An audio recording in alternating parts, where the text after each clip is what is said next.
Salam, bugün bizim kanalda qırmızı qarağat mürəbbəsinin hazırlanmasıdır. Eğer sizin için de maraqlıdırsa, buyurun izleyin.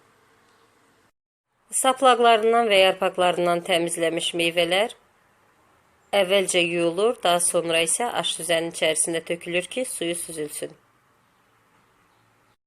Qarağatdan hazırlanan soyuq mürəbbədə olduğu kimi, burada da 1 kiloqram meyvəyə 1 kiloqram şəkər tozu götürülür. Hər 1 kiloqram şəkər tozuna 200 qram su əlavə olunur. Orta xodlu qazın üzərində qaynayana qədər qarışdırılır, şirə hazırlanır.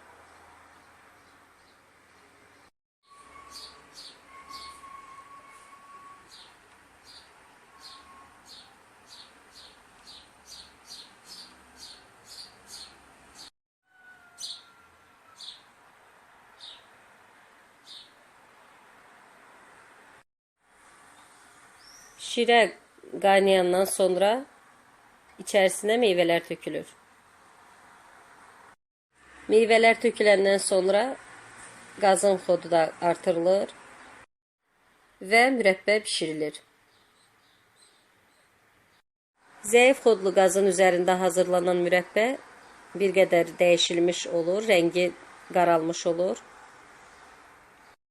Güclü xodda yanan qazın üzərində hazırlanmış mürəbbə isə suyu tez buxarlandığına görə, tez hazır vəziyyətə gəldiyinə görə rəngini itirmir, daha gözəl formada hazır olur.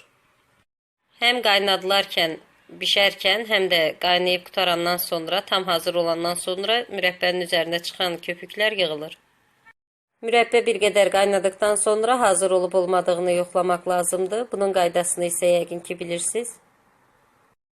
Qaz söndürülür, mürəbbənin suyundan bir qədər götürülüb hər hansısa bir boş qabın içərisinə qoyulur, tam soyuyana qədər gözlədilir.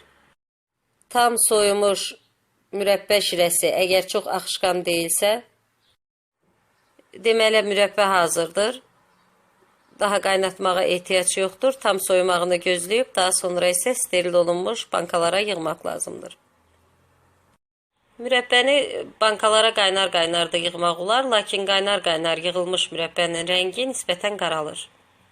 Buyurun siz də hazırlayın, nəticədən razı qalıb qalmadığınızı bizə yazaraq bildirin. Hələlik isə sağ olun.